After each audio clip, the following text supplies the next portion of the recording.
Saudações, uma satisfação ter você mais uma vez aqui nos vendo, conversando comigo, observando a nossa temática. O tema de hoje, um tema interessantíssimo para você, estudante de direito, pretende uma área interessante? Direito marítimo e portuário. Você que não é do direito, mas de diversas outras áreas, engenheiro, você é arquiteto, você trabalha com a parte de segurança do trabalho, você não tem eu não tenho qualificação alguma.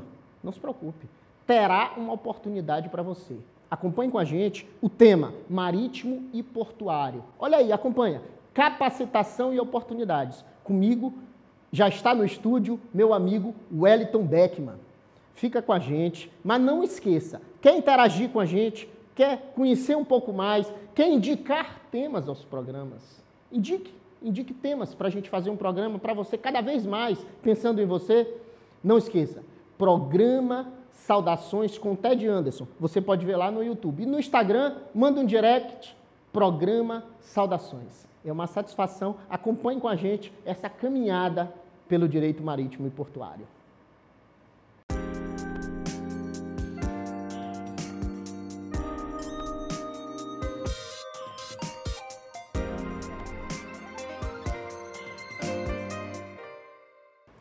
Saudações! Estamos de volta nessa casa para discutir essa temática interessantíssima. Aqui nós temos porto, um super porto, um grande porto no Brasil e não poderia ser diferente, tínhamos que trazer o meu amigo Wellington Beckman. O nosso tema de hoje, marítimo e portuário, capacitação e oportunidades. Você quer conhecer essa matéria? Você é advogado, quer conhecer essa matéria?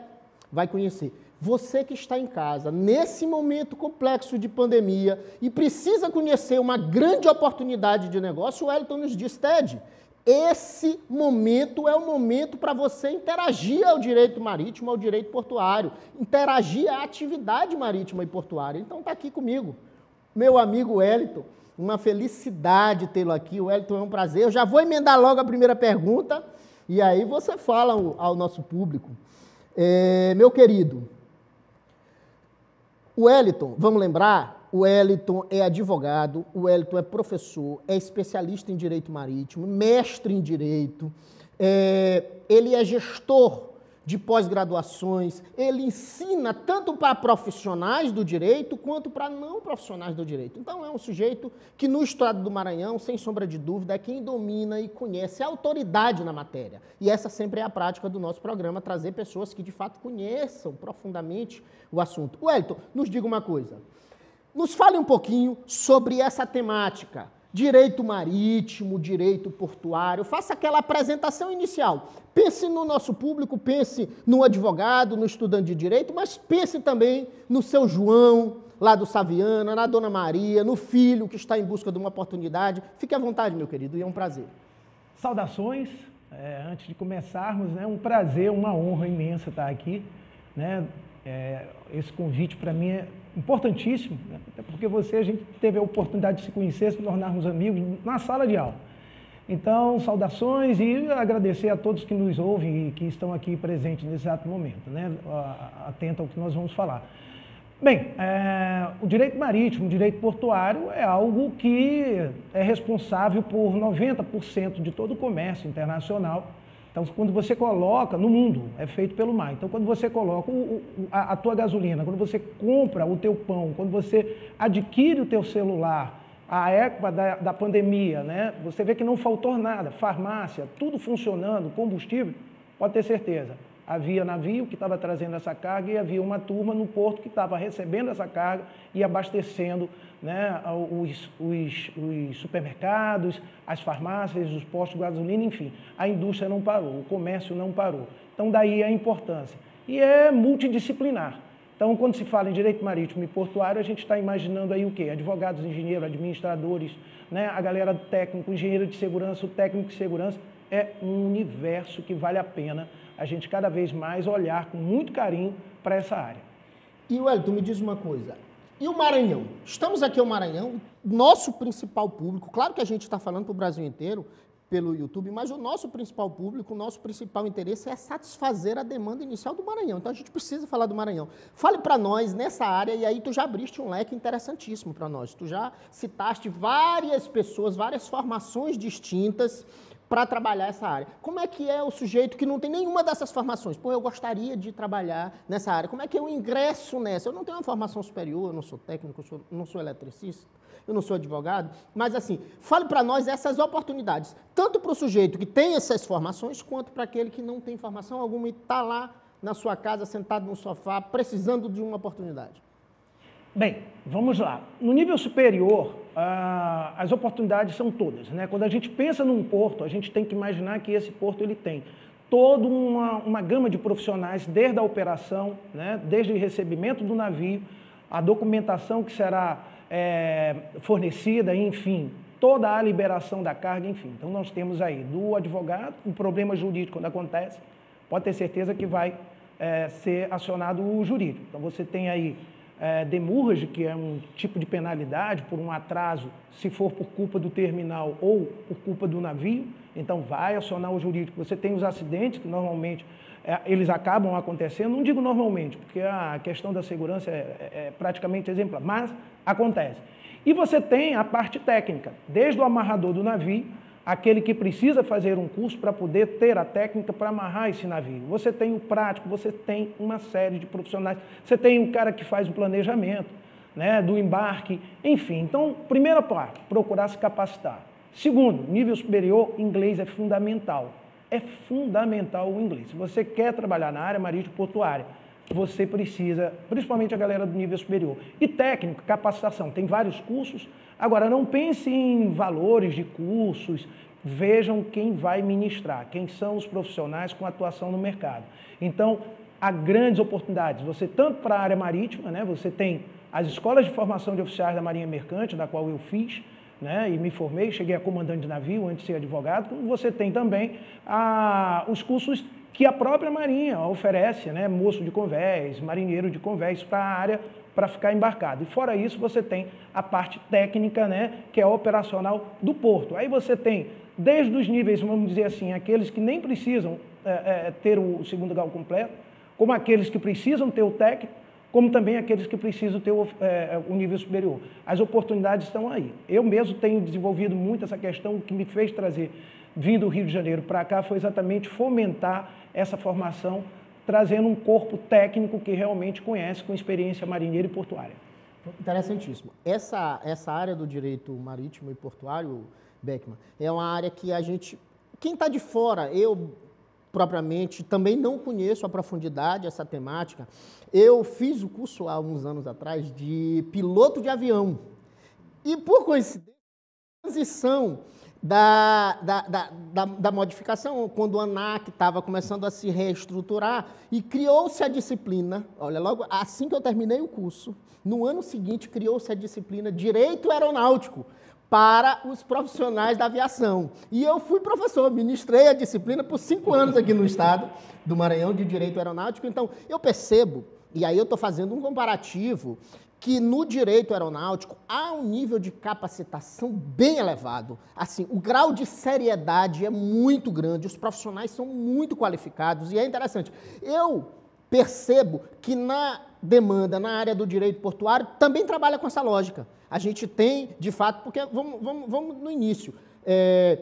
Eu, quando era criança, a gente ouvia, tinha aquelas pessoas, pô, trabalha no porto, fulano de tal, trabalha no porto. Salários bons, acima da média, não é verdade? Salários acima da média e, além disso, a qualificação. Então, qualquer pessoa é capaz, e o Beckman está aqui, o Beckman possui um Instituto Wellington Beckman, não é isso? Perfeito. Então, assim, essa qualificação é fundamental, é o que ele está falando. Às vezes tu está preocupado, pô, é um valor, tu vai ter que custear um valor alto, é um valor, mas de repente, tu tens um retorno de qualificação, assim, absolutamente agradável.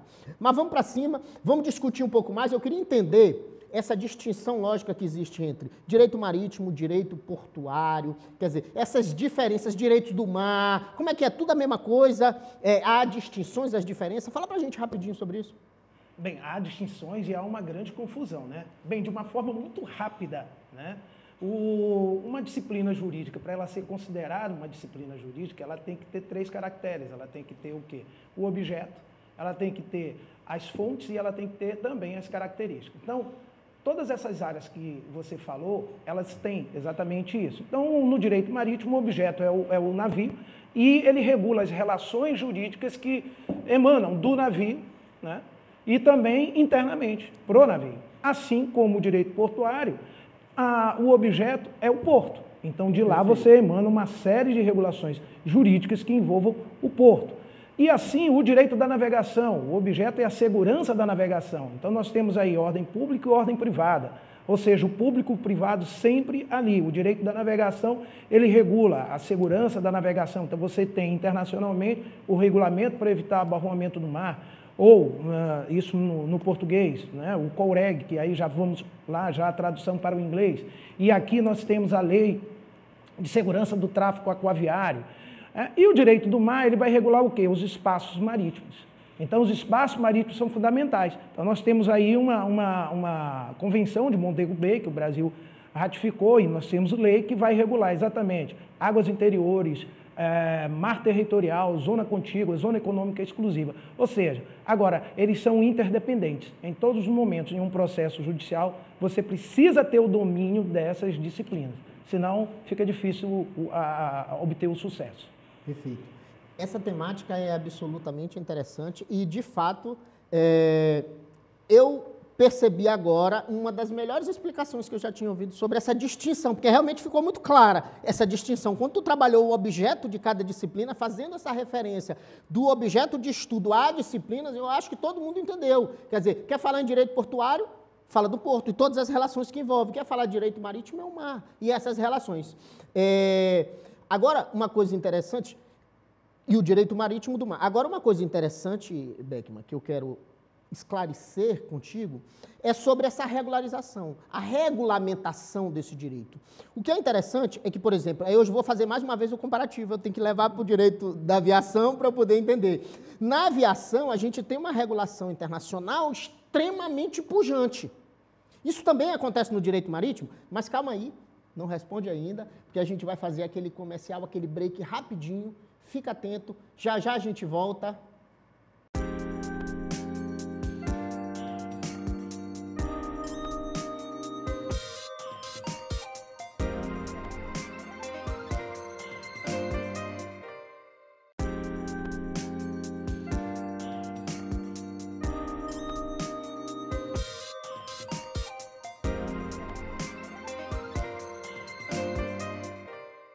Saudações, estamos de volta aqui com o Beckman, esclarecendo todas as dúvidas. Que área interessante é essa? Certamente a gente vai ter que trazer o Beckman outras vezes para falar de outros temas, mas direito marítimo realmente, talvez a gente vá para o YouTube. Vamos passar aí algumas horas conversando sobre isso no YouTube. Beckman, eu queria retomar a discussão sobre essa regulação do direito marítimo, se acontece, assim como a semelhança do direito aeronáutico, onde a regularização é muito pujante dessas determinações internacionais, desses acordos internacionais. E eu já emendo também num esclarecimento que eu queria saber, com relação à navegação de cabotagem no Brasil. Explica para nós sobre esse tema. Bem, vamos lá. Quanto à regulação, da mesma forma que você imagina que na aviação, aliás, o direito da navegação aérea, ele é um filhote, vamos chamar assim, do direito marítimo. Nós começamos a navegar primeiro, então muitas regras que ali estão no direito da navegação aérea, elas são extraídas. Eu mesmo, quando na escola de oficiais da Marinha Mercante, quando estudava navegação, eu tive que realmente estudar e fazer um comparativo, porque muita coisa é parecida. Então, existem os órgãos internacionais, existem as convenções internacionais, existe a IMO, que é um braço da ONU. Ou seja, o direito marítimo, existem os regulamentos para evitar abarroamento do mar, existem as convenções, então a regulamentação é extremamente rígida, até porque para evitar os acidentes e fatos da navegação com os navios, derramamento de óleo que tem por aí.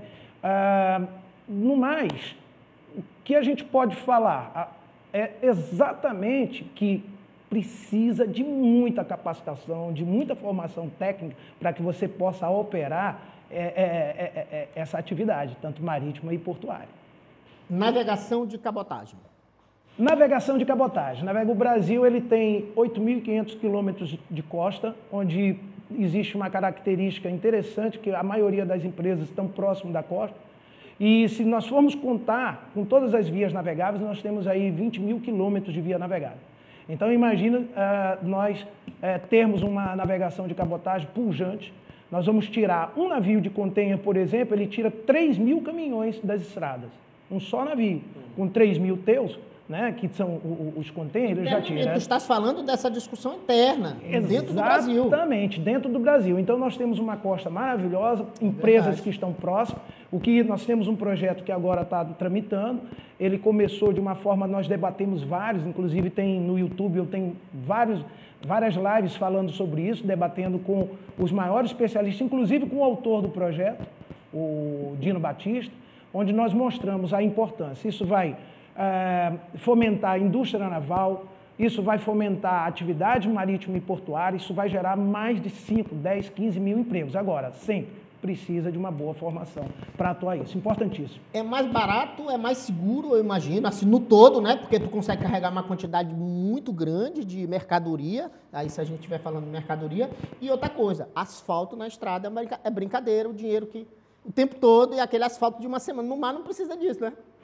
Pois é. Tá asfaltando o mar, como é que é? E aí tu já me fala logo sobre a navegação no Brasil. Emenda logo e já fala sobre isso. Vamos lá, você tocou num assunto muito interessante. No mar não tem buracos, entendeu? Então, é econômico, né? Imagina, muito econômico. Você tem uma capacidade, um volume, como eu falei, um único navio você consegue tirar 3.000 caminhões das estradas.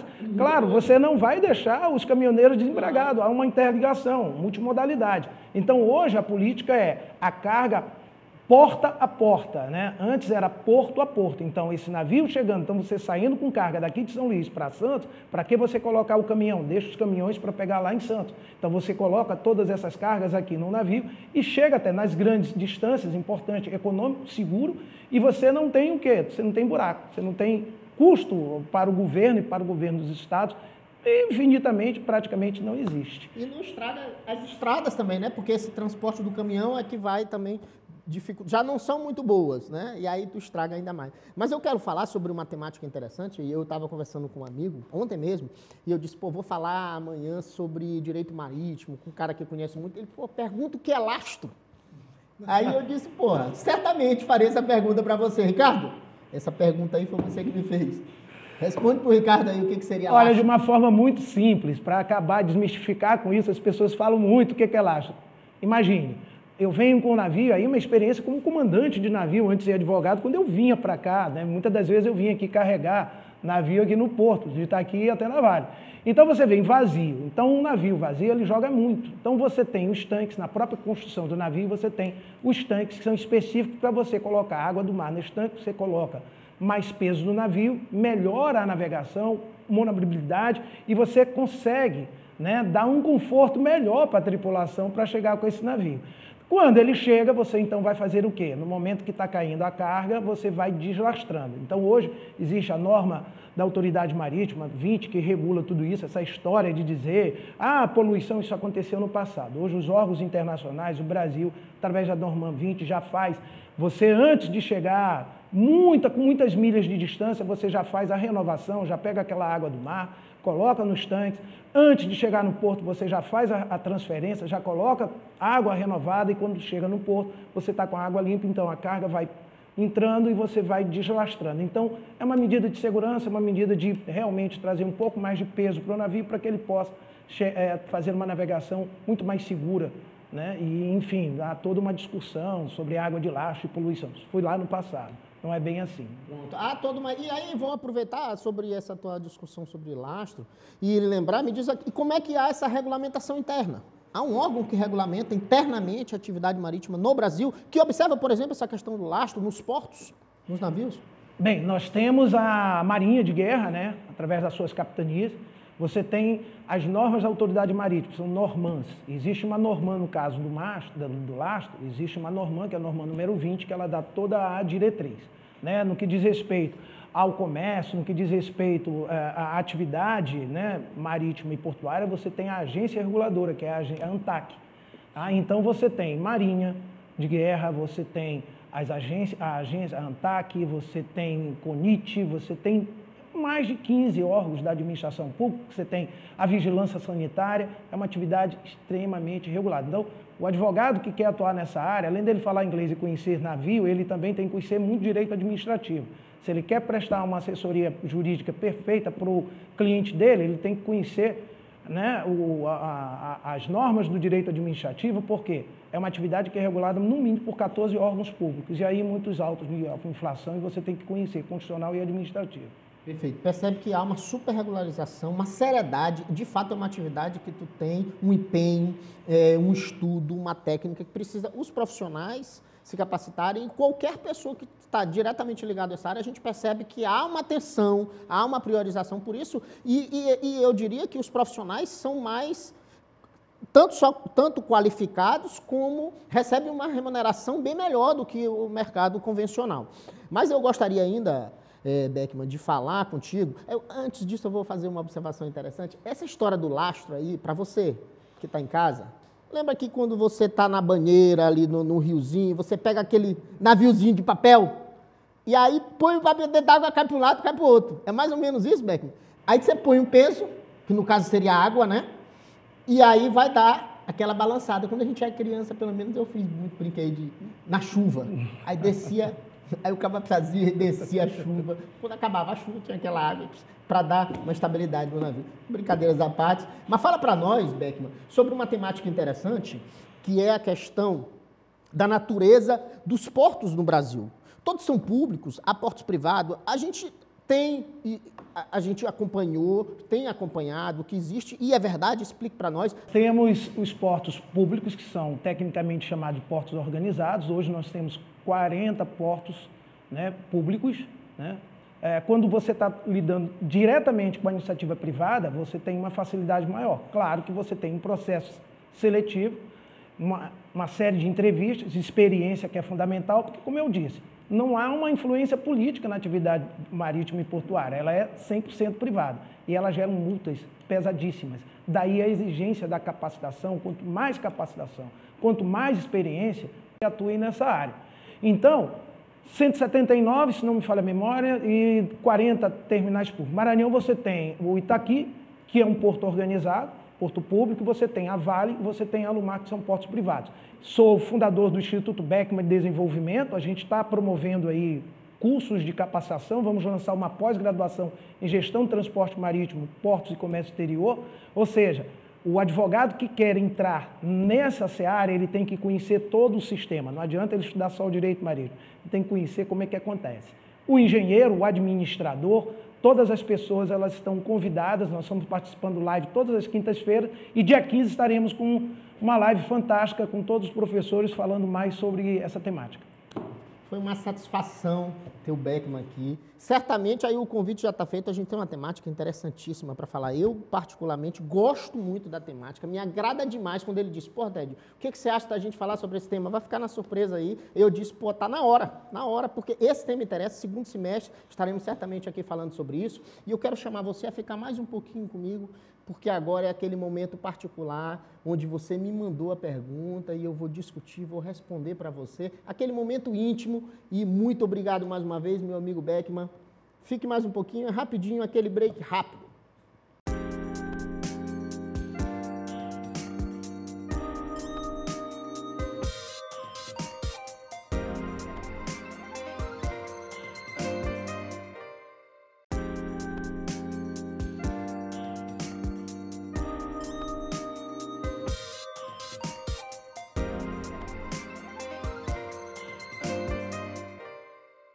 Saudações, estamos de volta, o papo foi interessantíssimo, falamos demais sobre a temática. Vou rapidinho logo para a pergunta, para poder dar tempo da gente conversar. Manda a pergunta.